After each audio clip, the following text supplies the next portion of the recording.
I'm Mark Jones. I'm with you for the next 2 days, 8 hours over the next 2 days live on this live stream. If you're watching, then get in touch with the @Brunel Festival Twitter feed. And thank you all so much for coming. I know we've got lots of students, lots of members of staff, and also many people from the local community and even further away. So fantastic to see you all here today. This is really an opportunity for all our final year students to have the opportunity, if they want to show off just some of the fantastic work that they've been doing during the time they're here. So I think for all of us who are members of staff at the university, who come from outside, or indeed who are students of the university, this is a great opportunity to find out what people are up to. Because so much of the time we sit in our little boxes and we do our day job and we don't come out and we just don't see the wealth of talent that we've got across the university. There's loads to do. There's so much to do over the next few days. Please get involved, do as much as you can, talk to everybody, have lots of fun, enjoy it. It's a really special year for us at Brunel, the 50th. And we wanted to celebrate in the best style. So many great people have put all of this together, and a big thanks to them. We had a pilot a year ago. When I came here about 2 years ago, 2.5 years ago, and I was really invigorated by seeing a lot of what our students can achieve. Our students are fantastic. They do so much when they're here, and we don't do enough to celebrate them. And we have these things like Made in Brunel, the Brunel Engineers that was last night as well. And you see what the students can produce. And so I thought that the best way of showing off Brunel was to get our students to show some of the stuff that they can do. And the fact that the staff get involved as well has made this a fantastic event. I think one of the most critical things as a university is transgression. We need to transgress our boundaries, and in the process of transgressing, do you see interesting synergies that take place, and all sorts of wonderful discussions happen. So when I look at certain things, or when I see students presenting certain things, you start asking questions, and it's all to do with questions. That, or a sense of curiosity, which we must not lose as academics, as well as as well as students. There is life beyond the classroom, so there is the education process is not just lectures. The education process is getting together the different cultures that we have at Brunel, the different people that we have at Brunel, the different nationalities that we have at Brunel, so that we are all learning, enjoying and having fun together, eating the various food that we have outside, seeing the exhibits that we have here, enjoying the show of the college tonight, etc. So that's what really it's all about.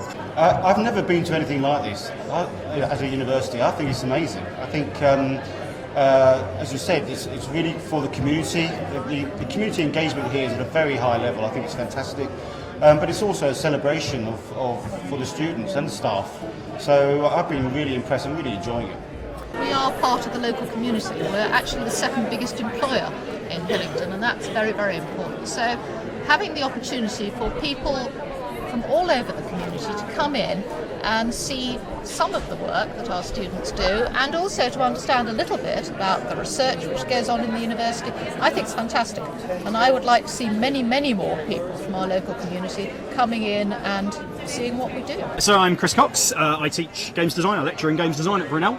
And we're here at the festival for the second time.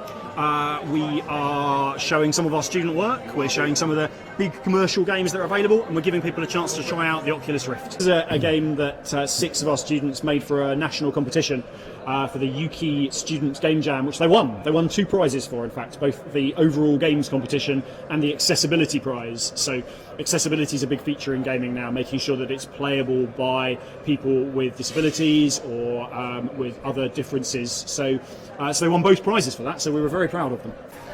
So over here we're trying the Oculus Rift, which is virtual reality technology. So the lady there has some goggles on, and she very much feels like she's in that environment. It's just about to change. There was a dinosaur a minute ago, now she's going into space.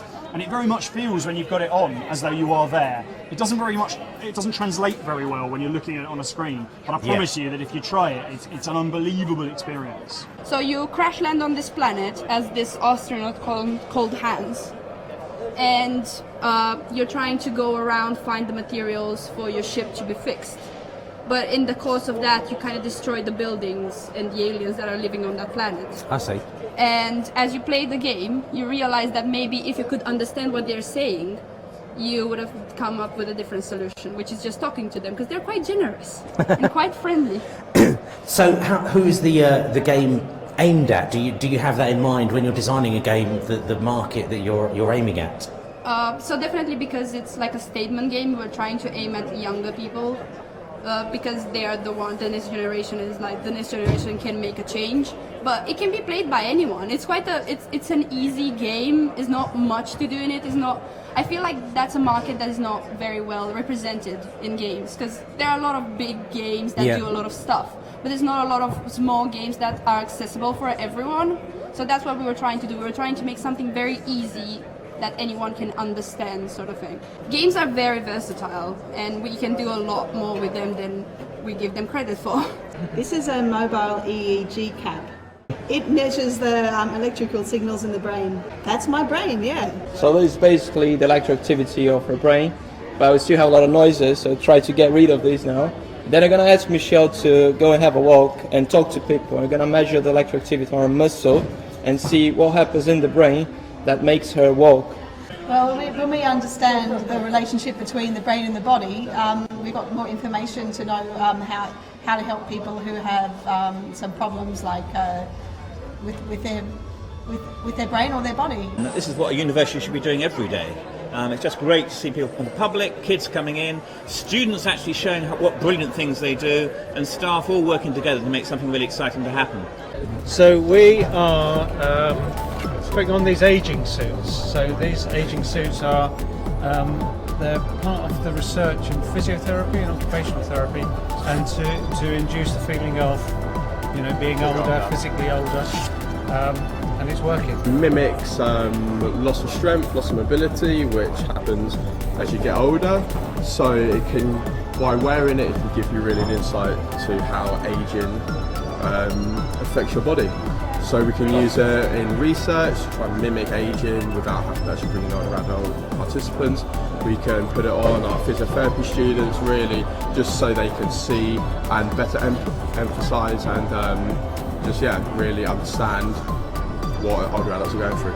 Yeah, they really don't like it when they actually start moving around. It's really the ankle weights and the things on the feet which reduces sensitivity, which people don't like, because that makes walking quite difficult.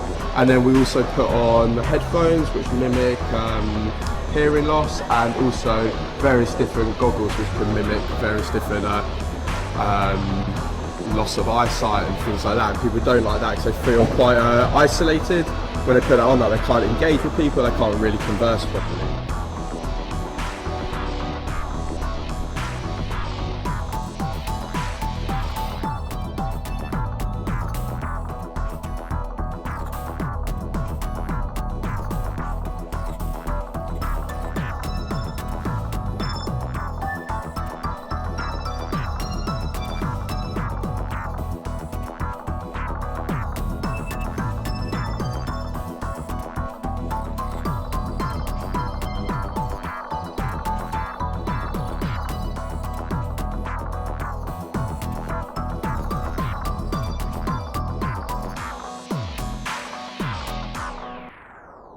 So what we're doing here is basically we're representing Made in Brunel here at Brunel Festival.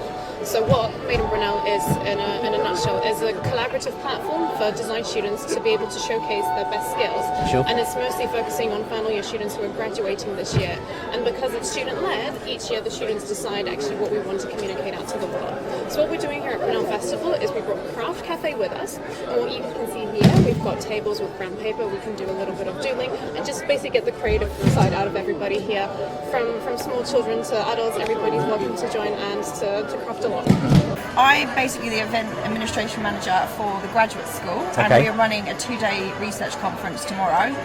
It starts, and under that umbrella is a poster conference. We've got over 80 research students who are from multidisciplinary from all 3 colleges that will be presenting their research and networking. We also have academics coming who come to judge them. I see. And then on the second day, we have our 3-minute thesis vinyl, which is really exciting. So the students have to talk about their theses in 80,000 words in 3 minutes. As a department, we've been a strong supporter of the festival, and last year we did a doodle cafe. So we've always tried to do something for the festival that's fun, that showcases the sorts of creative activities we do, but in a way that's accessible for everyone. We are an important part of the local population. We sit in Uxbridge. Hopefully we contribute to society. I mean, on Friday we had this fantastic news that last year our students had given 22,000 hours of volunteering to the local population over the last year. And yet I think we're a badly known secret, and that people don't know we exist, and they don't know that they can come on the campus. And hopefully these people will just make people curious and come here and say, actually, the university does do something locally. This is a university to be proud of. This is a university that might actually help me, either because I want to do some art and I can come along to the arts centre, or I can come along to a public lecture and find out what's going on, or maybe I own a small business and I can get some students involved in helping me do some consultancy in my business. So I think there are lots of ways in which the university, by making itself better known, could serve the local population that we're part of, perhaps better than we're doing at the moment. I think it's fantastic. There's just been so much effort put into all of the events here, and I really feel like this is what Brunel is all about. I like a university. I like Brunel. I like being surrounded by vortices of young students. I like being regarded as a sort of grandfather of the university, where students come to see me and talk to me, just for the sake of talking to me, not that they want to do any particular. Sure. University has been quite good to me, and I think a university environment for an elderly gentleman, if I can describe myself as that, who believes that he still has all his marbles, and he shows us by having a plastic bottle on his desk full of glass marbles, which he shakes at people to show that the marbles are still there. In a reasonable physical health, and now a widower, but I love doing it. I really love doing it. I've been here for 20 years, but it still feels like it was only yesterday. And there's one very good reason for that. The reason is that there's so much happening in this institution that you don't have time to reflect upon your past, so you always have to look towards the future. Very shortly, coming right past where I'm standing now, I'm actually standing on the route for the Colour Dash. It's a 5k race around the campus. Any money raised from the Colour Dash is all in aid of the Michael Sobel Hospice. And so I'm just going to take the opportunity to have a chat to a few people that we see out and about here. Hello you lot, how you doing? Who wants to come and have a chat with me for the... So I've learned, that they got it very organised over here. They got different zones for places, so that's very organisational. I see. So people don't get lost. Yeah, I've seen lots of the topics they've been doing and all the projects they've done, and they're really good. And have you been really impressed? Yeah. Get ready, everybody. Here they come.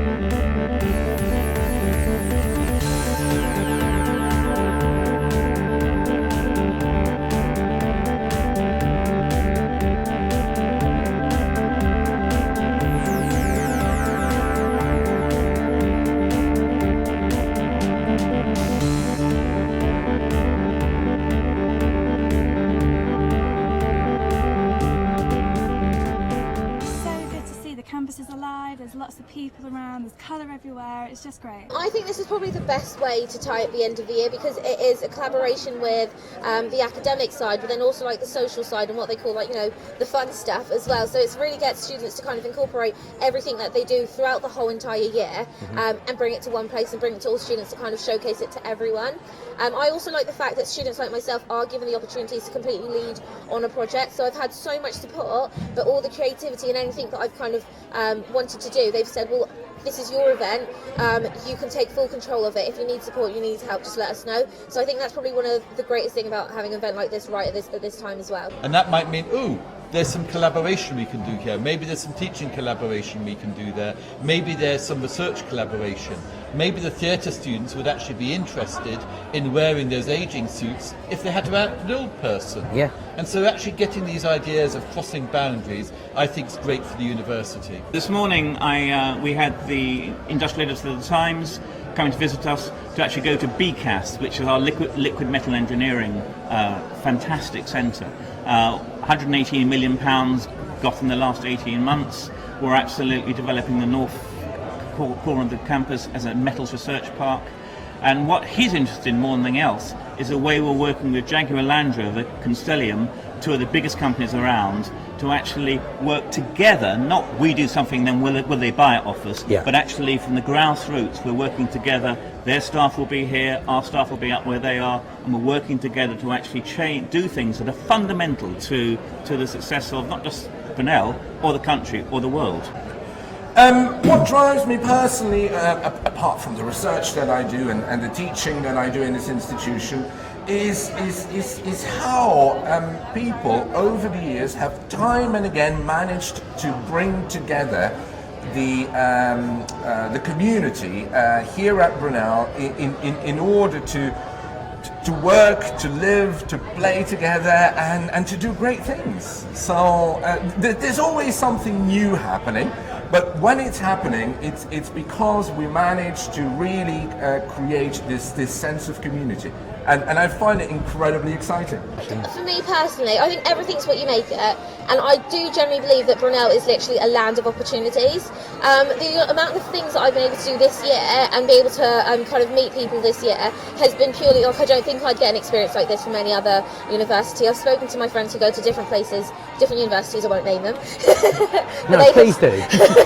But they have said that it's the way their universities work is pretty much, you do have all your sports and societies, but you get to uni, you go to your lectures, and that's it. Whereas at Brunel, it doesn't stop there. So as well as kind of doing the traditional sports clubs and societies, it's the people that you get to meet. So through the society, I've been able to meet several different people, like the Innovation Hub. Not many other universities have something like that, and they have been really, really good with helping us with our events. The Business Life program, that's something that is the only employability program that any university has. And then there's also people like corporate relations who've been really, really good. So Andrew Ward and Thomas Ryan, who've been so good with supporting all the events that we have, and then kind of helping us meet different people within the industry. So it's pretty much a land of opportunity, a land of networking, lots and lots and lots of it. I just want to say a very, very quick thank you at this part, even though it's not the closing, to Natty, to Julia, to Caroline, to Leanne, for all that they have done in transforming this indoor athletics centre into a wonderful place, even if the balloons keep tacking me. And also Mark, thank you indeed for energising it and giving us space. So I will now cut the cake to bring this portion of the festival to a dramatic conclusion. There we go.